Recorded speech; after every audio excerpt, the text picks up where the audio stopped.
Hello, good morning.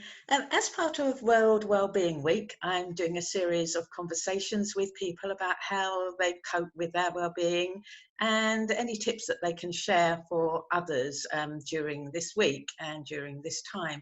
I'm delighted this morning to have Jenny Luddington of All Heart Led with me. Hello, Jenny. Thank you for coming. Oh, hello, Sue. Thank you so much for inviting me to chat. You're very welcome. I'm pleased to have you.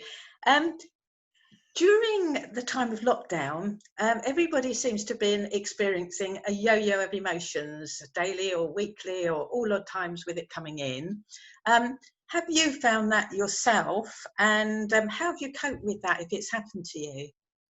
Well, I think I've been really lucky in a lot of respects. I live at home with my husband, and just prior to lockdown, we were renovating our house and building an extension to have my parents come and move in with us.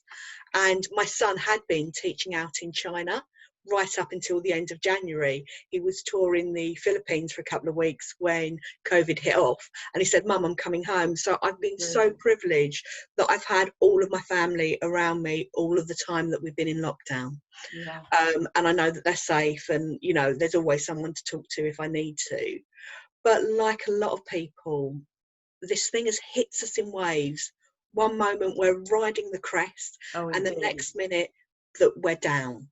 So I was noticing this with my friends and my circles. So I decided that I would create a little weekly drop-in group, and I called it Confabulous because I like a good conflab, and as you can tell, I'm absolutely fabulous, and so are my friends. So of course. I joined Jenny's Confabulous group as well, and we are all fabulous. It's just an hour.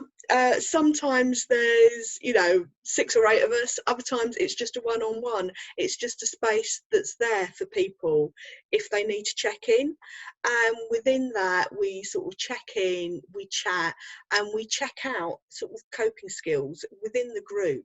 We've got some really talented therapists and practitioners, so people are quite happy to share some of their coping skills. Yeah, it works really well, I think. And I think during the time of lockdown, part of the well-being, especially for me, is to have the connection with other people. I don't know if that's been important to you. Absolutely.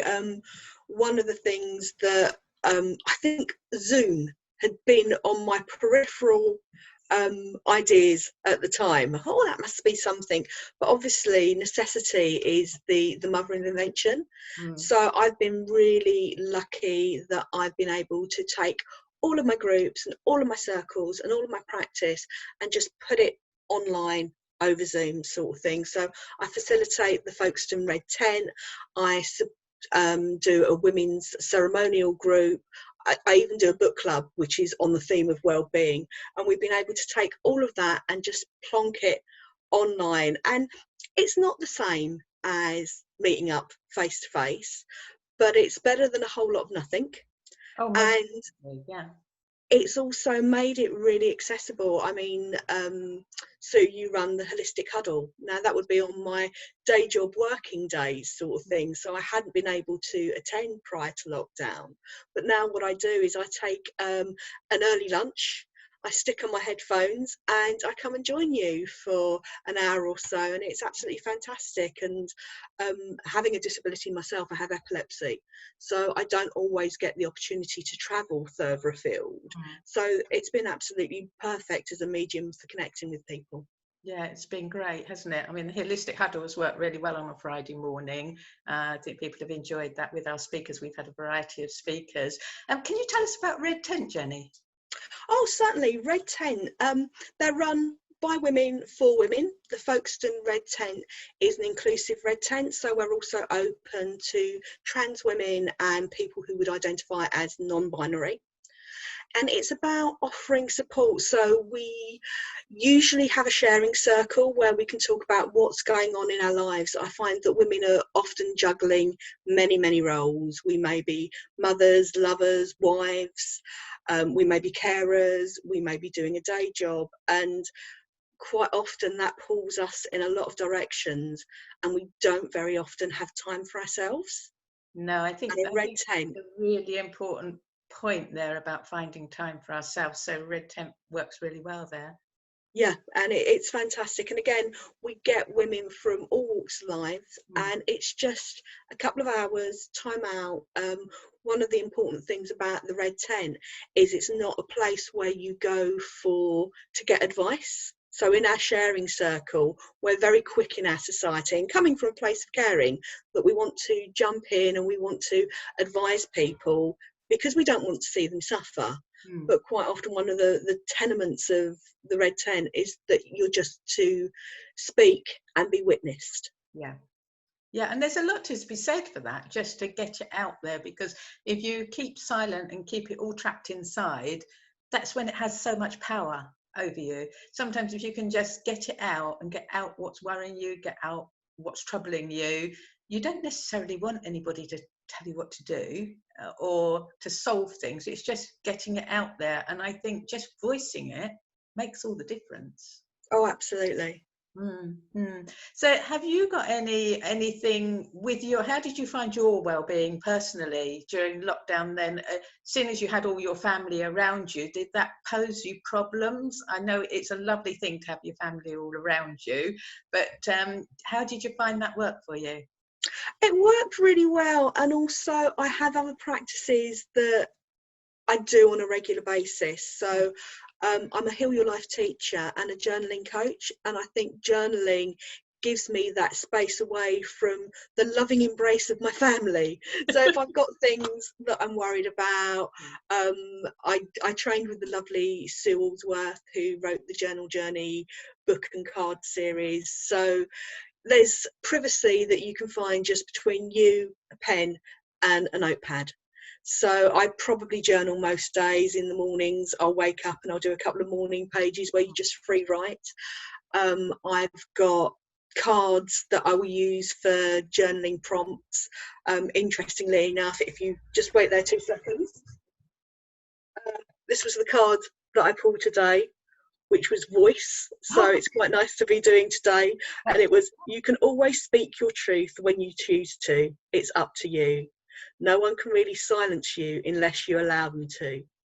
Who or what situations do you allow to rob you of your voice and your truth? So that is a lovely thing in the morning to just, right, where am I going with my voice? What isn't being said? Yeah, yeah, that's great, isn't it? I know when I did journaling with you, I'd never done it before, and I really didn't know what it was. And I come along for the evening. It was the most relaxing evening that I'd had in a very long while, with all the pens and the stickers and the cutting out, and takes you a bit back to your childhood, doing all the cutting out and sticking and not thinking about anything else. I remember how quickly the time flew that evening. We were sort of, I think, 10:30 before we realised where we were. And it was absolutely great. So I do think it's a really good tool to try. Oh yeah, and the vision boards, which you were describing there, is just amazing because Yeah. it does become quite a meditative Mm. activity that you do, because you're sitting there, and I quite like doing it in groups. Group work is absolutely my thing, because I think it makes you carve out the space. I wouldn't do quite as much as I do if I wasn't running groups, because it makes me accountable. Yeah. So yeah, vision boarding is again another lovely practice. You can do it on your own, but it works very well with others. It was very social as well. It was a lovely evening, really, really nice. So if you had to give a top tip for people who were maybe feeling a bit anxious or struggling a bit at this time, of what they could do to look after their well-being, or a series of things that you think would be good for them to put into practice, what would that be? For me, something that was a new practice. I've always enjoyed reading and writing poetry, and on the last day of being able to work at college, I work in FE.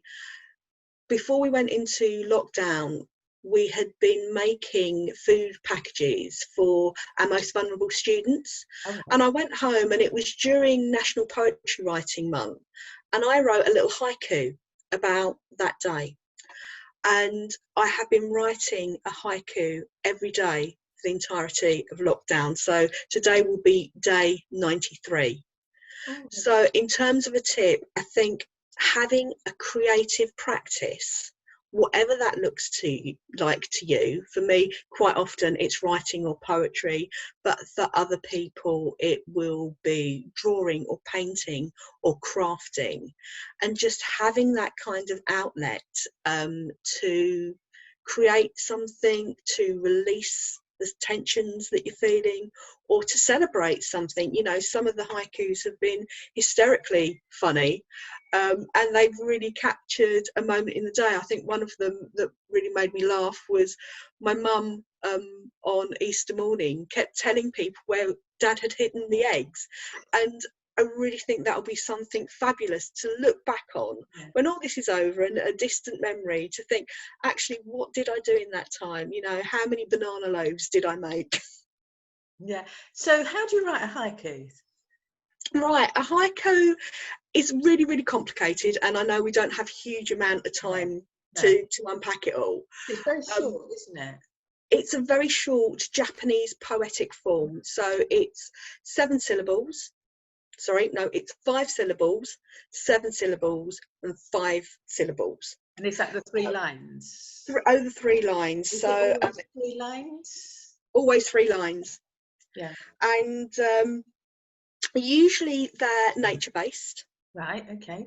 And there's usually a pivot. So it's the idea of bringing together 2 kind of unconnected things and making a connection between them. Yeah, yeah. Oh, it's great. Have you got an example of one you could read? I have. I'm just getting to my book. So I'll have a quick little plug of that as well. Oh, this great. was the Uplift book that the lovely Janet Groom brought together a load of practitioners, and we all posted uplifting content, and it was a really good project to be involved in. It's funny, isn't it? You can never find it when you're looking for it. So if I don't know how well you'll be able to see that. Oh, right. Yeah, I can see it. I can't see the text on it. So if you could read So I'll read it to you. Right. So talk, decompression, using downtime to release, process, and spring forward. And, you know, I don't think I'm alone in that. I think a lot of people have used this time to really reevaluate their priorities and the direction that we want to take our lives in. That's great. Oh, that's a lovely note to end on, Jenny. I really love that. I must have a look. I bought Janet Groom's book, that Uplift book. I think many of us have. I've had a little look in it, a little peek at it, but I haven't read it all the way through yet. I must do it. It looks absolutely great. So, but thank you so much for talking to me today. It's been fabulous having you here, and lovely to talk to you as usual, Jenny. So thank you. Oh, thank you too. See you soon. Bye-bye. Bye-bye.